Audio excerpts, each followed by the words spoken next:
Gautam Gambhir Bharat cricket జట్టుకు ప్రధాన coach అయిన తర్వాత అది వరుసగా రెండవ టెస్ట్ సిరీస్లో ఓడిపోయింది. ఆస్ట్రేలియా పర్యటనలో భారత్ 3-1 తేడాతో ఓటమిని చవి చూడవలసి వచ్చింది. ఈ క్రమంలో గౌతమ్ గంభీర్ కొన్ని కీలక వ్యాఖ్యలు చేశారు. గౌతమ్ గంభీర్ భారత క్రికెట్ జట్టుకు ప్రధాన కోచ్ అయిన తర్వాత వరుసగా రెండవ టెస్ట్ సిరీస్లో ఓడిపోయింది.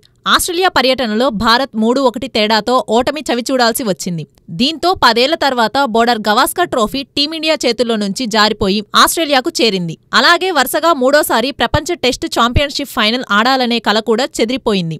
ఆస్ట్రేలియా పర్యటనలో సిడ్నీలో ఆడిన చివరి టెస్ట్ ఫలితం తర్వాత ప్రధాన కోచ్ గౌతమ్ గంభీర్ ప్రశ్నలు ఎదుర్కొన్నాడు. ఈ సమయంలో అతను దేశావళి క్రికెట్ ఆడాల్సి ఉంటుందని ఆటగాళ్లందరికీ సూచించాడు.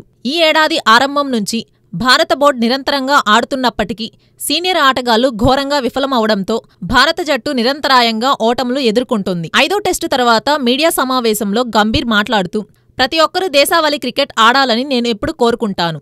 దేశావళి క్రికెట్కు చాలా శ్రద్ధ అవసరం. ఒక మ్యాచ్ మాత్రమే కాదు, ప్రతి ఒక్కరూ అందుబాటులో ఉంటే దేశావళి క్రికెట్ ఆడాలి. టెస్టు క్రికెట్ ఆడాలని ఆకాంక్షించారు.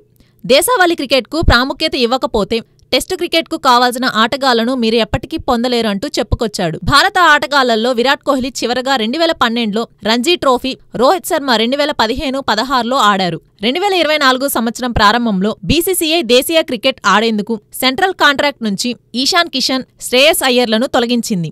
అయితే ప్రస్తుత దేశావళి క్రికెట్ సీజన్ ప్రారంభంలో దులీప్ ట్రోఫీ, రంజీ ట్రోఫీ నుంచి రోహిత్ కోహ్లీ అవుట్ అయినప్పుడు ఇలాంటిదేమీ జరగలేదు. ప్రస్తుతం రోహిత్ కోహ్లీ వంటి ఫామ్లో లేని స్టార్లు వెళ్లి ఆడేందుకు రంజీలో కనీసం 2 రౌండ్ల మ్యాచ్లు మిగిలి ఉన్నాయి.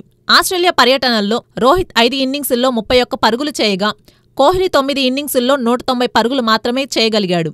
విరాట్ కోహ్లీ 8 సార్లు వికెట్ వెనుక క్యాచ్ ఇచ్చి అవుట్ అయ్యాడు. భారత్ తదుపరి టెస్టు సిరీస్ జూన్లో ఇంగ్లాండ్తో ప్రారంభం కానుంది. ఈ సందర్భంగా గంభీర్ మాట్లాడుతూ, 5 నెలల తర్వాత మనం ఎక్కడుంటామో మాట్లాడే సమయం కాదు.